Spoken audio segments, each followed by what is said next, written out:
In 1993, DC Comics did something that was considered impossible. They broke Batman. Not metaphorically, not emotionally. They snapped his spine. In one of the most brutal moments in comic book history, a villain named Bane, who Batman had never even met before that year, systematically dismantled the Dark Knight from the inside out, hunted him across a city he had protected for decades, and destroyed him completely. This is the story of Knightfall, the story of how Batman fell and what Gotham became without him. It is darker than you remember, and more important than you know. Before we get to Batman, you need to understand exactly who Bane is, because the movie version, the muscle-bound brawler, doesn't capture what makes him terrifying on the page. Bane was born in a prison called Penaduro on the fictional Caribbean island of Santa Priscus. He was there not for any crime of his own, but because his father was a revolutionary who fled justice.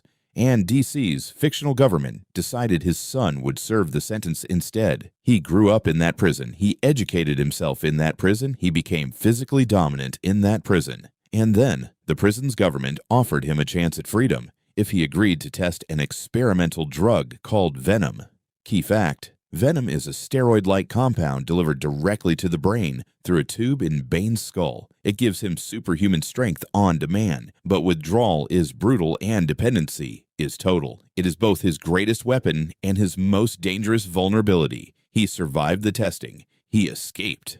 And then he did something no other villain had done. He studied Batman. Bane had heard of the Batman from inside prison. And the moment he was free, he traveled to Gotham, not to fight him immediately, but to watch, to learn, to understand every pattern, every tactic, every psychological pressure point. He concluded one thing: Batman's greatest strength was also his greatest weakness. His mind never stops. His body never rests. And if you push both past their limits simultaneously, he shatters. So that's exactly what Bane planned to do. Bane's plan had 3 phases, and it was executed perfectly.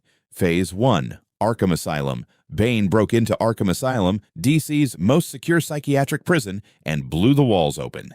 Every inmate, every villain, every psychopath Batman had ever put away released simultaneously into Gotham City.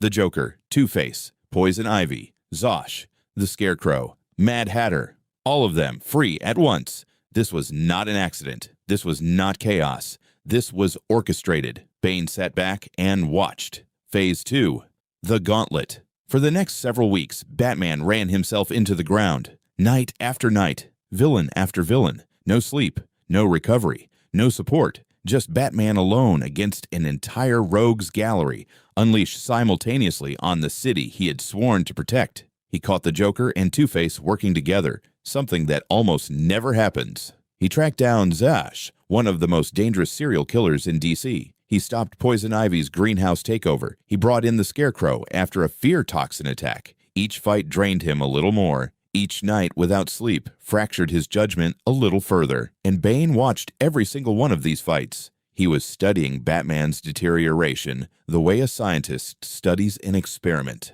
Phase 3, the Hunt. When Batman was at his lowest, exhausted, injured, borderline delirious, Bane made his move. He had already done the one thing Bruce Wayne thought was impossible. He had figured out that Bruce Wayne was Batman. Bane broke into Wayne Manor. He descended into the Batcave.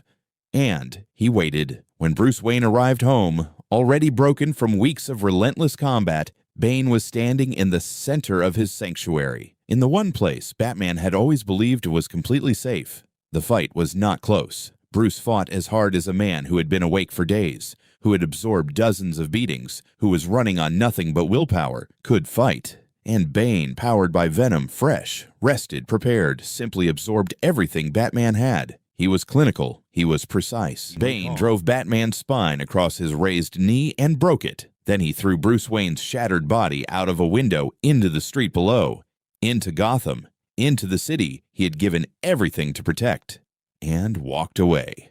Context: the spine break was one of the most controversial moments in DC history. It ended Batman's ability to walk.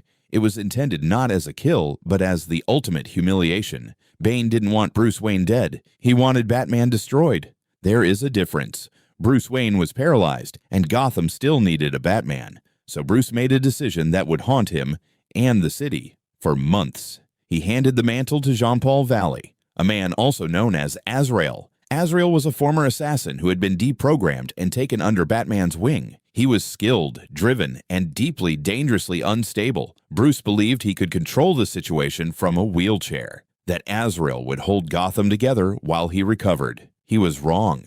The new Batman, Azrael, was brutal. He redesigned the suit into something heavier, more armored, more weaponized. He beat criminals past the point of restraint. He let a serial killer called Abattoir die rather than save him, and in doing so, allowed an innocent hostage to die too.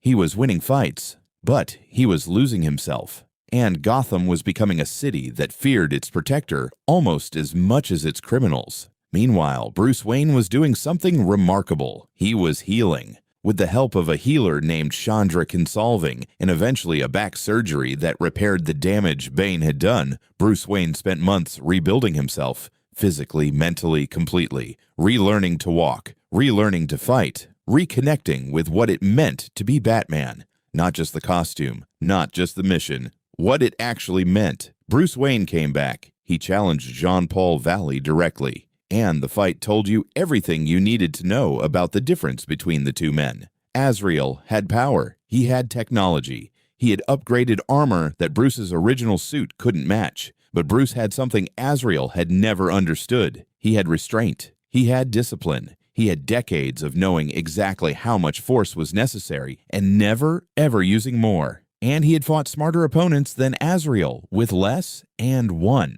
Bruce beat him. He took back the cowl. He removed the armored suit, and he put on the original Batman costume, the one Bane had broken, and reclaimed the mantle that had always been his. Not through power, through will. Here is what Knightfall is really about. It's not about a villain who was physically stronger than Batman. Bane was, and that's fine. It's about what happens when the system breaks, when the man who holds everything together finally reaches his limit. Bane understood something that most people miss, that Batman's greatest threat was never one supervillain. It was the cumulative weight of all of them, the math of an impossible mission that never ends. And the story's most honest question isn't, can Batman be broken? He can. Bane proved it. The question is, what does it mean to come back? And more importantly, what do you become when you do? Because Azrael's Batman tells you just as much about the mantle as Bruce's. Anyone can wear the suit. Not everyone can carry what it means. If you want to see what happened when Batman finally faced Bane again, on his terms, at full strength, that rematch is one of the most satisfying moments in DC history. I'll be covering that next. Subscribe if you want to see it.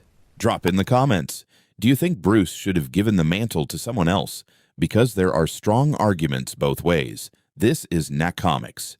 We go deeper.